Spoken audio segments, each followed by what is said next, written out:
தென்னாடுடைய சிவனே போற்றி, என் நாட்டவர்க்கும் இறைவா போற்றி.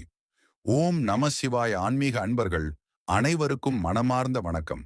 இன்று நாம சிவபெருமானுடைய நடமாட்டம் நம் வீடுகளில் இருப்பதை உணர்த்தும் சில முக்கியமான அறிகுறிகளை பற்றி நான் தெரிந்து கொள்ளப் போகிறோம்.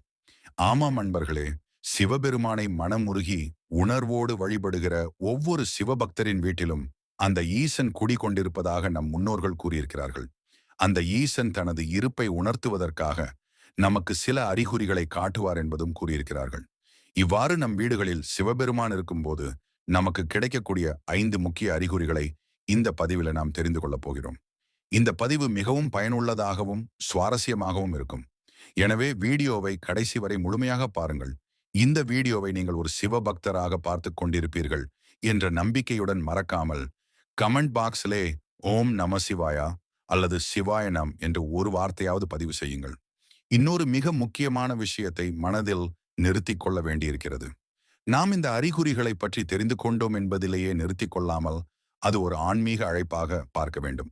அந்த ஈசன் நம் வீட்டில் இருக்கிறார் என்பதை கேட்டவுடன் நம்மால் முடிந்த வரைக்கும் தினமும் அல்லது வாரத்தில் குறைந்தபட்சம் ஒரு நாள் எப்படியாவது நேரம் ஒதுக்கி நிகராதிகமாய் நம் அருகிலுள்ள சிவாலயங்களுக்கு சென்று அங்கு பூஜை, அர்ச்சனை, அபிஷேகம் போன்ற வழிபாடுகளை தவறாமல் செய்துவிட்டு வர வேண்டும். அந்த இடத்தில் கிடைக்கும் அமைதி, அந்த அமைதியோடு கலக்கும் திருநீற்றின் வாசனை நமக்குள் ஒரு புதிய ஆனந்த உணர்வை ஏற்படுத்தும். நம்மால் நேரில் செல்ல முடியாத நாட்களில் மனமார்ந்த ஒரு ஓம் நமசிவாயா என்ற உச்சரிப்பே போதும் அந்த ஈசனை நம் உள்ளத்தில் நினைத்து அழைத்து விடுகிறது. இப்படி நாம் விழிப்புடன் வழிபடத் தொடங்கினால் ஒரு நாள் நீங்கள் நிச்சயமாக உணர்வீர்கள். அந்த சிவபெருமான் உங்கள் காதுகளில் ஒரு நாதம் போல் ஒலிப்பார். உங்கள் உள்ளத்தில் ஒரு அமைதியான உணர்வாக தோன்றுவார். உங்கள் வாழ்க்கையின் ஒவ்வொரு நாளிலும் அவர் தனது அருளின் நிழலை விட்டுவிட மாட்டார். அந்த அனுபவம் வார்த்தைகளில் விளக்க முடியாத ஒன்றாக இருக்கும். இதற்கெல்லாம் ஒரு வழியாய் இன்று நீங்கள் செய்யும் அந்த சிறிய முன்னெடுப்பு தான் காரணமாக இருக்கும்.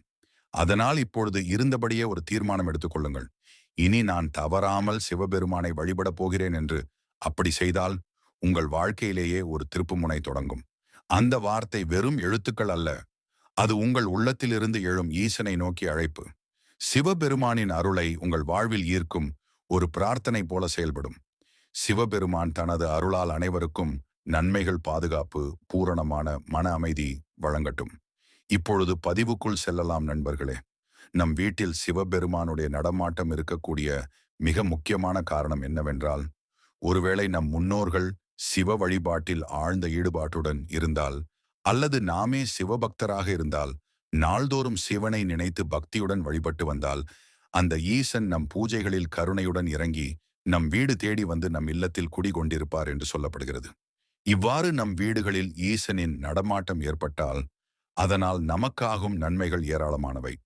முதலாவதாக, நீண்ட நாட்களாக முயற்சி செய்து வந்த காரியங்களில் தடைகள் விலகி வெற்றிகள் நம்மை வந்தடையும்.